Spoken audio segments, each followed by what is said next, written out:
What's up, everybody? Welcome to the Action Network podcast presented by DraftKings. I'm your host, Chris Raybon. It's a divisional round of the NFL playoffs, and we have anytime touchdowns for you. I'll be joined momentarily by Sean Koerner and Gilles Gallant. We'll give out our favorite touchdown bets from each of the four divisional games. Pretty big week for the pod. Last week hit on Jalen Coker, Colby Parkinson, DJ Moore, Jaden Reed, Dalton Kincaid, Parker Washington, and Woody Marks. So pretty good week for the pod. We'll go through each of the four games for the divisional round. We'll each give a touchdown bet. In that one, we'll track all of them in the Touchdown Show account on the Action Network app. So be sure to follow that if you want to tail some of the bets. You can also look for the quick slip link in the podcast and video descriptions or go to actionnetwork.com/bet. Now, before we get into the touchdowns, I'll toss it over to myself for a word from our sponsor. The Action Network podcast has teamed up with DraftKings Sportsbook, where new customers can bet $5 and get $300 back in bonus bets if your bet wins. Stay in on the action and use your bonus bets on DraftKings same-game parlays for a shot at an even bigger payout. To get started, use promo code Action Network when signing up with DraftKings. Again, use code Action Network when signing up with DraftKings and bet $5 to get $300 back in bonus bets if your bet wins. The crown is yours. All right, fellas, good week last week. Koerner, you're up first. We'll start with the Bills and the Broncos. I mean, our producer was talking. Bills don't have any receivers. What are we doing? What are we doing in this one? I'm going to go with one of the receivers, actually, Keon Coleman at plus 550.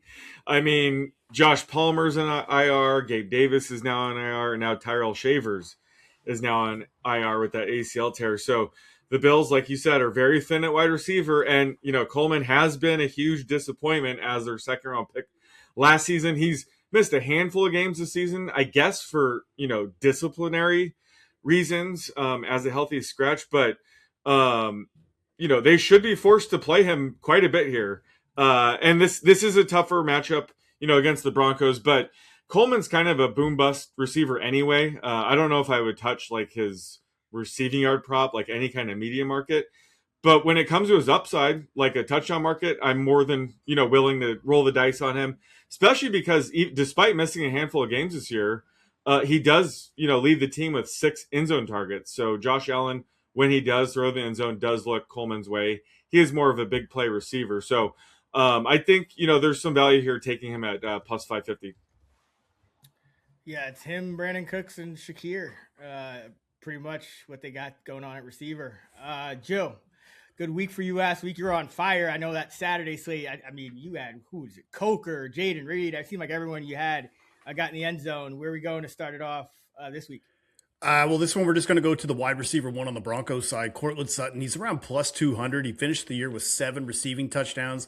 And for the season, he's tied for the team lead with Troy Franklin with 11 end zone targets. But that's kind of if you use a full season split. If you look at just the second half of the year or even target it down to like the last 5 games, Franklin's taken a bit of a step back in his role, while Sutton is kind of seeing an elite target share, over 8.5 targets per game, 7 end zone targets, and 3 receiving touchdowns over that final 5-game stretch. Also saw 11 deep targets compared to like the next one, seeing 2, and that was Pat Bryant. And Pat Bryant is another reason why I'm not really feeling the other wide receivers like a Troy Franklin or little Jordan Humphrey or even Marvin Mims. They're all kind of gumming for Troy Franklin's role. And that's kind of leaving Courtland Sutton to get that elite target share. And I mean, we just saw the Bills allow 2 touchdowns to wide receivers versus the Jags. And also, I think this is kind of game script proof. I feel like if the Broncos are trailing, there's more pass attempts coming from Bo Nix. And if they're leading, I think they're going to keep their foot on the gas to negate any potential like superhero comeback from Josh Allen. So give me Courtland Sutton around plus 200. Yeah, he's their guy. I mean, he's the guy they're always going to try to get the ball to. Probably the most stable Bronco, along with, I guess, Harvey in this spot. I'm going to go with Josh Allen at even money. And for the simple fact that I don't trust the Bills passing game at all in this spot. I mean, Broncos defense is elite. They play a lot of man coverage. The Bills really struggle against man coverage. If you just look at their top receivers against man coverage this year aren't on the team. Like Elijah Moore is best in yards versus route run. He's not on the team. Palmer, IR, Shavers, IR, Davis IR, like Shakir is like, he's much better versus zone. So it's going to be tough, especially if Sean's Coleman pick doesn't hit. So, but I do think the Bills get at least one, get it in the end zone. So it comes down to Josh Allen or James Cook. And Allen's been running a ton more in the postseason under offensive coordinator Joe Brady. He has 8 rushing touchdowns in 8 games over the last 3 postseasons. So like Allen to get in the end zone again. I know he's hurt, but I think that's why we're getting even money instead of some minus odds. And it's a tough defense, but like Allen to kind of put the team on his back as he does. So we're going with him at even money. Next up, Niners, Seahawks rematch. Niners have scored 20 points in 2 games, and then the Seahawks have scored 26.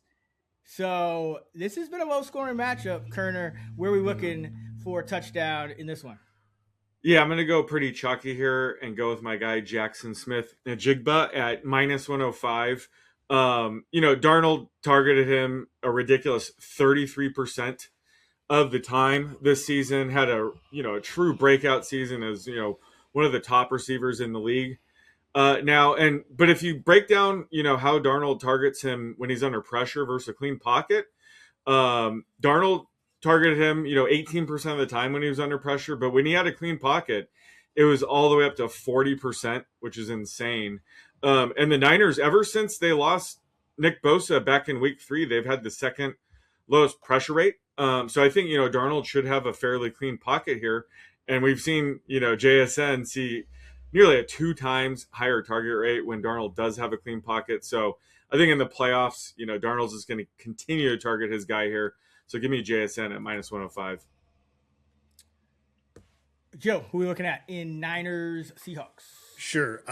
Normally I take Juwan Jennings in this spot. I don't love him in this matchup, and I get there's no real replacing George Kittle, but if there has been a 1-for-1 replacement in the Niners offense, I think it's Jake Tongas, the tight end. He scored 5 touchdowns this year, and in the 6 games where Kittle has missed time, he has seen a huge uptick in targets. I think what most surprised me is going back through those games, he actually led the Niners in total routes run in those 6 games, and he was second on the team in targets per route run and tied for the team lead in red zone targets.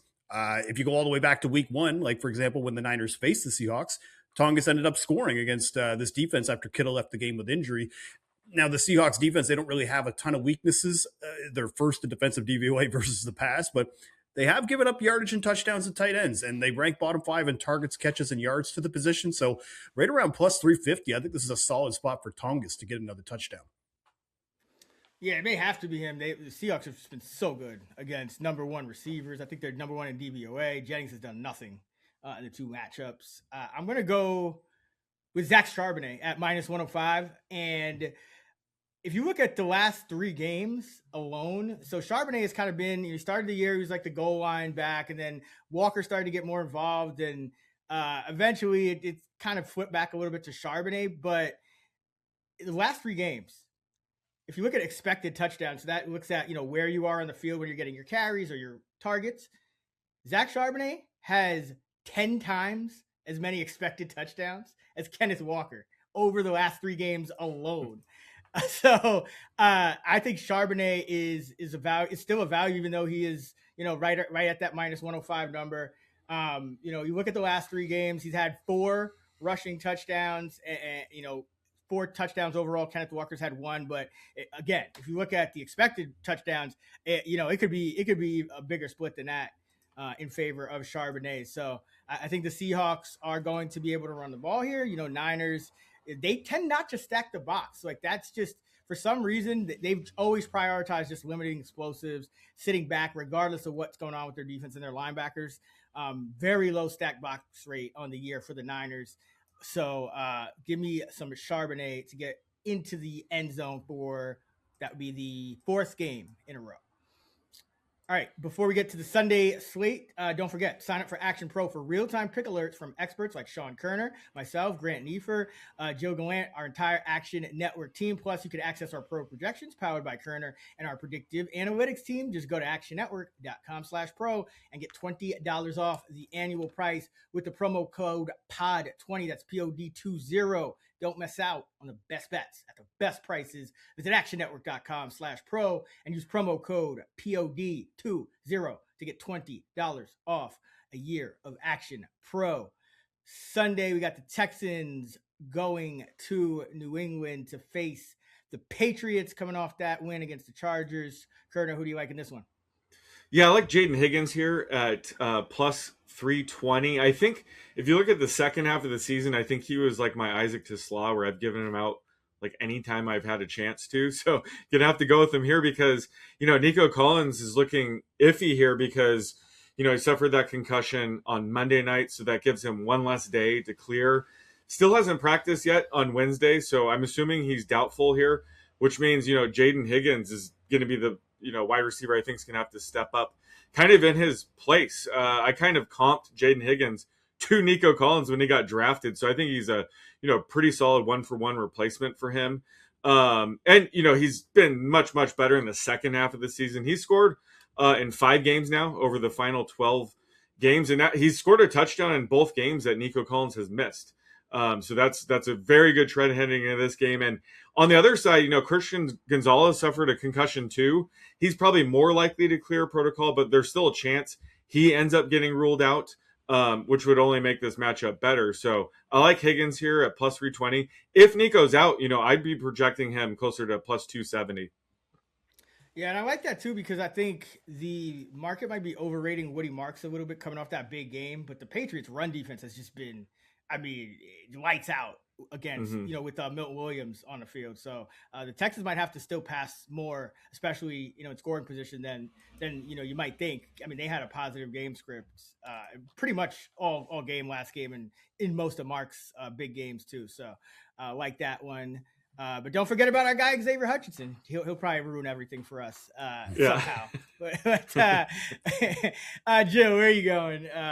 Patriots and Texans. Yeah, I was just going to say that both Hutch and Higgins, price over plus 300 right now. And if Collins isn't going to play, it's pretty wild prices for a wide receiver 1 and 2. But I'm going to go to the Patriots side. I'm going to take Drake May for an anytime touchdown. He's around plus 330. He hasn't scored since week 15. He ran for 2 touchdowns versus the Bills. Was encouraging of what we saw against the Chargers. Still used his legs to scramble, finished with 10 rushing attempts, 66 rushing yards. Now, he finished the season only 4 rushing touchdowns, but he's live to score in any given game because of his scrambling. Like, he led all quarterbacks in total scrambles. He was second in the NFL in scrambles per game behind Patrick Mahomes. And the Texans defense, they can likely get pressure on the Patriots without blitzing, but May has actually had a decent scramble rate against teams that don't blitz, like the Chargers last week, and who are bottom 5 in blitz rate. He scrambled 5 times in that game. So going through the matchups of the teams where he plays that they don't blitz and they get pressure, he tends to see a little bit more of a scramble rate. So for me, anything over 3-1, I love the value for Drake May. Yeah, Drake May, he's gonna use his legs, I think, regardless. Guys are probably gonna be covered, so I would expect him that scramble rate to increase here. But I'm gonna go with Hunter Henry at plus 210. If the Texans do give up a passing touchdown, I think, giving it up to the tight end could be very likely here. Since week 13, they've given up 5 touchdowns to tight ends. Tyler Warren got one. McBride got a couple. Bowers, Aronde Gadsden. So pretty much any, kind of upper tier tight end, which I think Henry is, kind of one of the top targets on this team, has gotten into the end zone against Houston. And that makes sense because it's very tough, to score on their outside corners, Lassiter and Stingley. So Patriots receivers, could be limited here. So yeah, expect some Drake May scrambling and expecting him to look for Hunter Henry in the red zone. Final game of the weekend. Rams, Bears, Koerner. Who do we like here? I think I know where you're going. You talk about a guy you've given out a lot. Yeah. Do it one more time, at least one more time. Well, yeah, if they make the Super Bowl, we'll have, a couple more chances to give him out. But I'm going to go with Blake Corum here at plus 265. And, heading into last week, I was pretty curious to see how the Rams would kind of use their running back rotation, just considering Corum mixed in a lot more over the second half of the season. And there was this belief that it was, to help lighten Kyren Williams' workload and keep him fresh for the playoffs. But, Corum was so good. And, by Kyren being somewhat limited, he's been so efficient that they just kind of stuck with that approach in the wild card round against the Panthers. So I think we could expect Corum to continue to, play around 30% of the snaps and see, decent amount of carries here, because this is a game I think they are going to lean on their backs a little bit more, because Stafford's dealing with that finger injury on his, right index finger.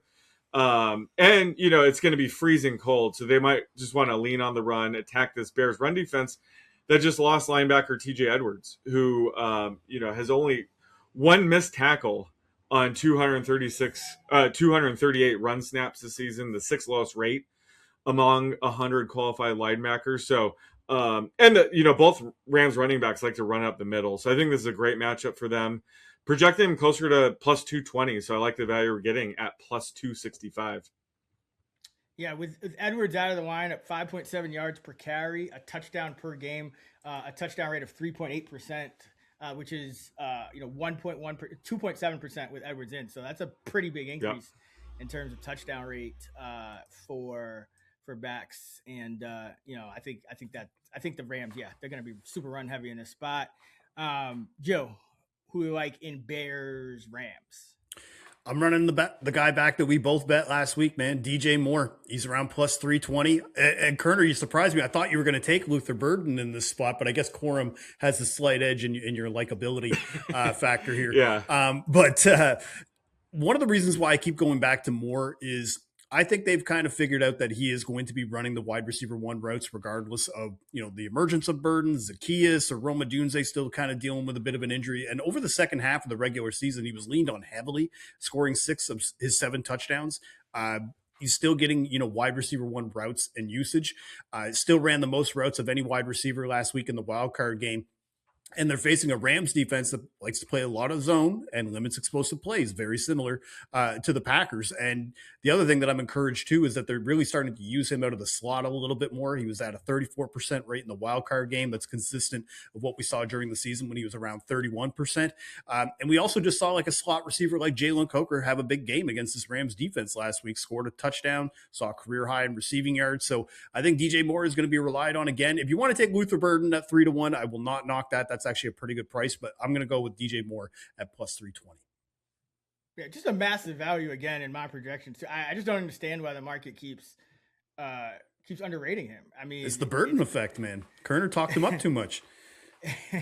I mean, Colson Loveland too. I mean, Colson Loveland is just taking off. So that's what I'm sleeping on.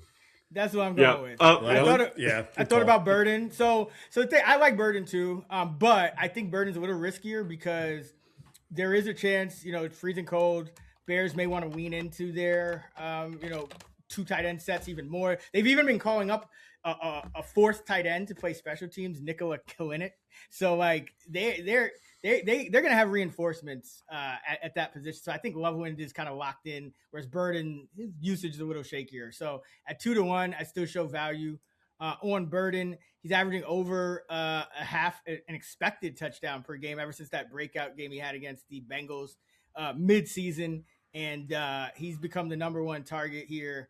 And I mentioned it. Rams struggle kind of interior wise, and this is just the guy that they're going to be looking to in the red zone. We saw them get a matchup even on a 2-point conversion. They got a matchup where they came out heavy and then kind of spread everyone out, and Lovewood was on like a linebacker, edge rusher, or somebody big. So like they can kind of dictate these things.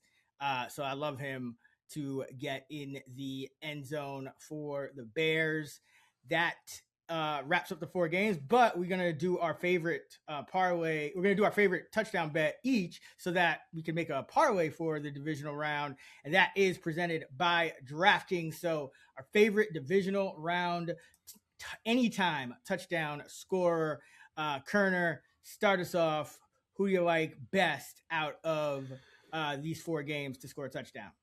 Blake Corum at plus 265, still mixing in quite a bit in that opening round of the playoffs. And this is a game where I think the Rams will lean on the run game a little bit more with Stafford dealing with that finger injury, with the freezing cold. And, Bears just lost top linebacker TJ Edwards. So give me Corum at plus 265.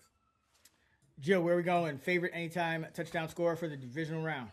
Cortland Sutton, going to go with him. I feel like he's going to see 10 plus targets in this game. And again, I still think he's very matchup proof, whether their Broncos are maybe even leading by 10 plus or trailing by 10 plus. He's going to get at least 10 plus targets. Who have it going with Colston Loveland? Almost called him Cortland. I think one of those announcers was calling Colston Loveland, Cortland Loveland. I think it was. I remember that. You peeped that, right? Not to get off track, was but who had the Sunday? Was that Herb Street? Yeah, I think it was Herb Street and Michael's. They had it was the prime game, right? Bears. It was Herb Street. Yeah. He kept saying Cortland Loveland, and I'm like, oh man. But if you parlay anytime touchdowns for Blake Corum, Cortland Sutton, and Colston Loveland, 32-1 at DraftKings. Wow. So Corum and Loveland would be kind of a same game. Little correlation there because Corum can get one early, and then the Bears, getting down, and of course they'll go with they'll have to throw and somehow get back into the game as they do. But and then you add Sutton in there in what I think could be a low scoring game. I believe that is a luck under for us here. That Bills and Broncos game. So all together, 32-1 is pretty juicy. That's our anytime touchdown parlay for the divisional round, presented by DraftKings. All right, we're gonna add we'll add our favorite parlay to the Parlay Express account in the Action Network app, so you can follow that account too. If you haven't already, that's where we post our longer shot bets and things like that. So have some fun with us. Follow that account if you're looking for those type of bets. And while you're looking at Parlay Express, be sure to sign up for Action Pro. It's the only way for you to get the best bets at the best prices with immediate notifications when action experts track their picks. And these lines do move. Koerner and I mean, we were just talking on a pod about, I think it was Xavier Hutchinson at like 37.5. And I'm looking down, he's like at 29.5. I didn't even get to bet it yet. So I probably won't at this point. But yeah, these lines move even when we don't bet them. So be sure to sign up for Action Pro to get those instant notifications. You can also find quick slip links for the bets that we've made in this podcast in the podcast description, or you can go to actionnetwork.com/bet now. That'll do it for our divisional round touchdown show presented by DraftKings. Many thanks to Sean Koerner and Gilles Gallant for joining me. If you haven't yet, you can check out our new AI quick slip bot Playbook on X. Just tag @Playbook. Also, you can find Koerner on X @_oddsmaker and Jill @GDawg5000 GDAWG5000. I'm at Chris Raybon. We're at those same handles on the free award-winning Action Network app. Until next week, let's get this money.